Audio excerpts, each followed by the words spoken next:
Do you like how it evolves? Do you like how the wanting continues to come? Life just cues you up for more awareness of more desire, doesn't it?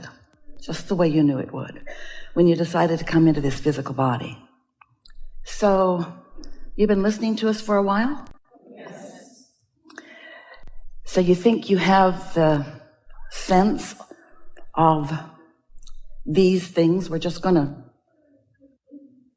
offer some fast, brief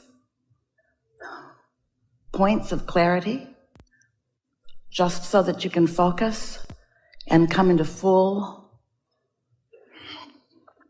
clarification, identification, calibration of your source energy stream, and then off we'll go, all right? We're not going to do a long beginning here today because there are a lot of you here and you get the basis pretty much. So here it is. We'll just ask you to focus with us. Do you know that you are the creator of your own reality? And you understand that you do it because you are continually offering a vibration. It's emitting from you, whether you know that it is or not, in all moments.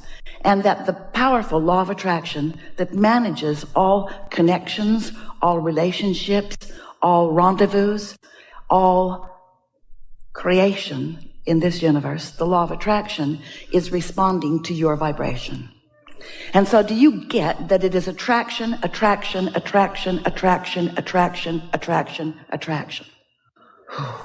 So isn't it nice when you know that it is attraction to be in control of your output to which the law of attraction is responding?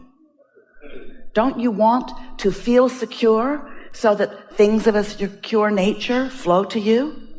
Don't you want to feel secure so that you are not repelling things of a secure nature? Don't you want to feel love and appreciation so that lovely and appreciable things flow into your experience? Your point of attraction is everything, and we just want to remind you that your point of attraction has two powerful facets, because you were source energy before you came into this physical body, and that inner being part of you still is one point of attraction. Your inner being is aware of you here, but your inner being, all of you, didn't come. In other words, the source of you remains non-physically focused in a non-resistant state. So as you are here in your physical body and you're sifting and sorting and evaluating and deciding and determining what you want, you're launching rockets of desire which your inner being captures and identifies and isolates and becomes one with, so that that point of attraction for you on your behalf is very powerful. So when you ask for an improvement in anything, that inner being part of you begins to live it immediately. And the law of attraction responds to that non-physical part of you. The law of attraction is also responding to the physical part of you who may be, like this woman that we were describing, protesting the injustice of your moment. And so, as the law of attraction is responding to your inner being's pure, clear request on your behalf, and your convoluted, resistant request, your push and pull request, you've got a sort of tug of war going on inside of you that is exactly what negative emotion is. Anytime you feel negative emotion, it means the law of attraction is responding to who you really are and what you really want and who you're being right now in this red hot minute. So anytime you feel negative emotion, it always means that. It always means you are not a cooperative component to your own desire. You are the only holdout, because when you've asked and your inner being has become the vibrational equivalent of your asking, and the law of attraction is responding to that. And we want to remind you that when the law of attraction is responding to a non-resisted vibration, the power of that is unspeakable. This is the energy that creates worlds. So when your inner being is attracting on your behalf, it is a very big deal.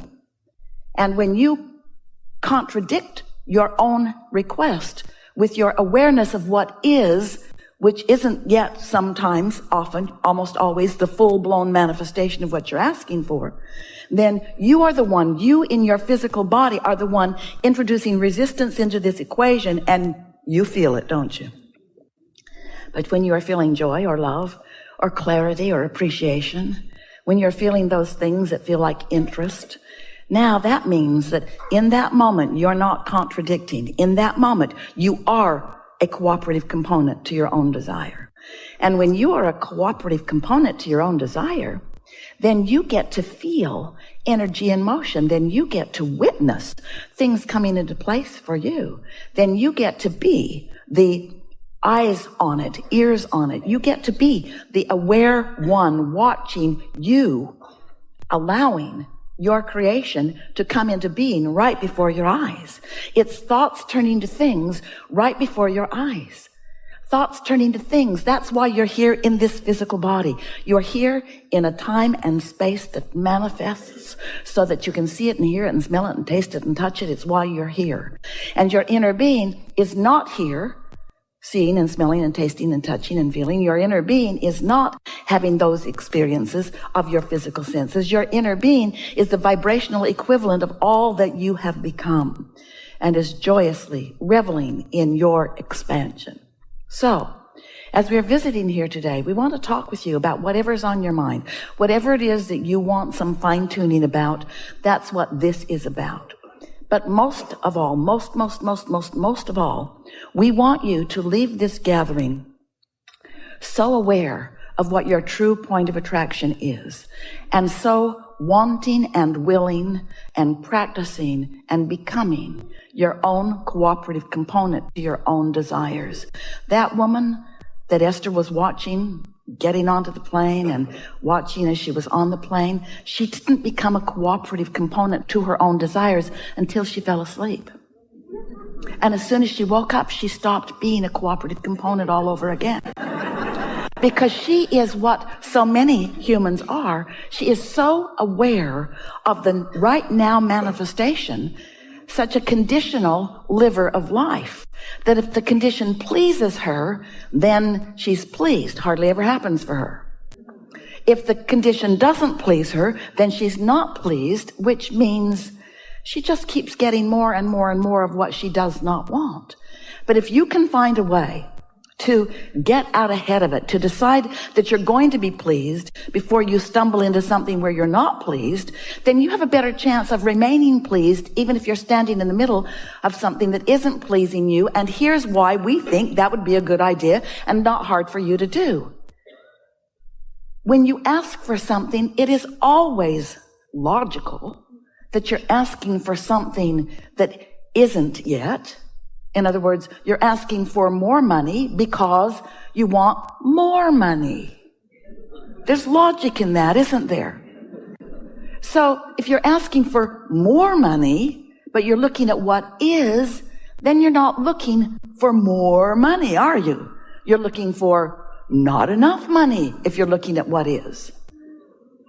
But Abraham, aren't I supposed to be honest?